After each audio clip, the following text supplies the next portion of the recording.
समय के साथ राजाओं और रियासतों का दौर खत्म हो गया, लेकिन उनकी विरासत आज भी इतिहास की गवाही दे रही है। खरगोन जिले के मल्लेश्वर में नर्मदा नदी के किनारे स्थित पुराना ऐतिहासिक किला भी ऐसी ही एक धरोहर है। कभी यह बाजीराव पेशवा और मराठा शासन का प्रतीक था, लेकिन अंग्रेजों के कब्जे के बाद इसकी पहचान पूरी तरह बदल गई। पेशवाओं की शान रहा यह किला पहले अंग्रेजों की सेंट्रल जेल बना, फिर होलकर शासन में भी जेल के रूप में उपयोग होता रहा। आजादी के बाद भी इसका स्वरूप नहीं बदला और वर्तमान में यह सब जेल के रूप में उपयोग हो रहा है। इतिहासकारों के अनुसार इस किले का निर्माण करीब 300 साल पहले बाजीराव पेशवा ने कराया। निर्माण के बाद इसे काशी विश्वनाथ मंदिर की पूजा अर्चना के लिए महाराष्ट्र से आए जागीरदार परिवार को रहने के लिए सौंप दिया गया। लेकिन अंग्रेजी शासन के दौरान इस परिवार की जागीरी समाप्त कर दी गई और किले पर अंग्रेजों ने कब्जा जमा लिया।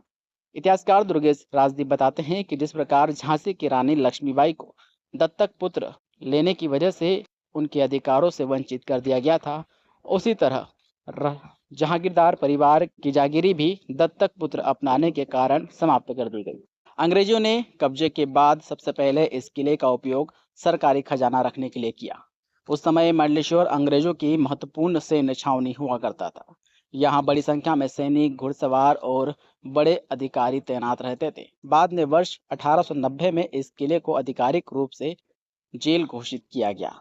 हालांकि 1857 के प्रथम स्वतंत्रता संग्राम के दौरान भी यहाँ कैदियों को रखा जाता था।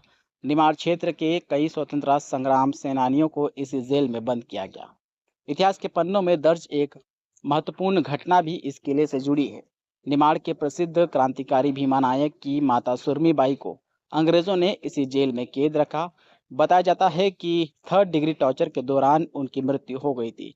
इस घटना के बाद क्रांतिकारियों ने अंग्रेजों के खिलाफ मोर्चा खोलते हुए किले पर हमला किया और उन्हें वहां से खदेड़ दिया। बाद में 1864 में यह किला फिर से होलकरों के अधीन आ गया।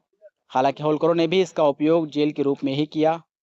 देश की आज़ादी के बाद ये सेंट्रल जेल से जिला जेल बनी और बाद में जिला मुख्यालय खरगोन होने के बाद इसे सब जेल में तब्दील किया गया। आज भी यह ऐतिहासिक किला अपने भीतर पेशवा शासन, अंग्रेजी हुकूमत, स्वतंत्रता संग्राम और होलकर काल की कई अनकही कहानियां समेटे हुए हैं। हालांकि संरक्षण के अभाव में इसकी कई दीवारें और ढांचा जर्जर हो गया है। स्थानीय नागरिकों और इतिहास प्रेमियों का मानना है कि इस धरोहर को पुरातत्व विभाग के संरक्षण में लेकर पर्यटन स्थल के रूप में विकसित किया